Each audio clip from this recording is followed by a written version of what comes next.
Hello বন্ধুরা, তোমরা সবাই কেমন আছো? আশা করি খুব ভালো আছো। আজকে একটা খুব সুন্দর একটা গাছের কথা নিয়ে তোমাদের চলে আসলাম। এই গাছটার নাম হলো নীলমণি লতা। এটা রবীন্দ্রনাথ ঠাকুরের খুব একটা প্রিয় গাছের মধ্যে একটা। বসন্তকালেই এর ফুলটা ফোটে।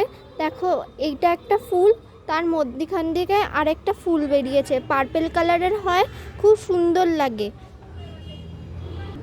আশা করি তোমাদের খুব ভালো লাগবে। দেখো তোমরা, এই গাছটা যত পুরনো হবে ততই ফুলে পুরো ভর্তি হয়ে যাবে। বসন্তকালে এই গাছটা ফুল ফোটে, প্রচুর ফুল ফোটে।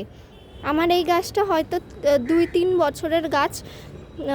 প্লেন মাটি, গোবর সার, ভার্মি কম্পোস্ট আর হাড়ের গুঁড়ো দিয়ে আমি 8 ইঞ্চির পটে বসিয়েছিলাম। তারপর এর সৌন্দর্যটা দেখো তোমরা, খুব সুন্দর গাছটা। এটা লতানো গাছ টাইপের হয়। তোমরা গেটে বা বাগানে খুব সুন্দর লতাবে এই গাছটা, তোমরা করতে পারো। এই গাছটা যত পুরনো হবে ততই বেশি ফুল হবে। চলো আজকের মতো এইটুকুনি। নেক্সট নতুন ভিডিও নিয়ে আবার দেখা হবে। চলো, টাটা।